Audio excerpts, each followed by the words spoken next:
আর আমার নাম্বার ওর কাছে আছে, ওর নাম্বারটা আমাকে 520 নাম্বারটা তুই তোর ফোনে সেটিং করে রেখে দে না নাম্বারটা। ওই তোর আব্বা নিয়ে আসতে তো নাম্বারটা সেটিং করে রেখে দে।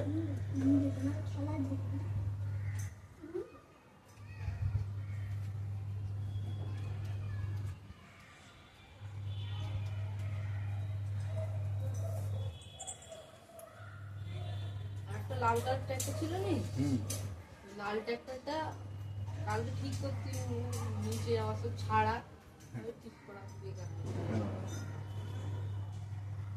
যখন যাবে নিচে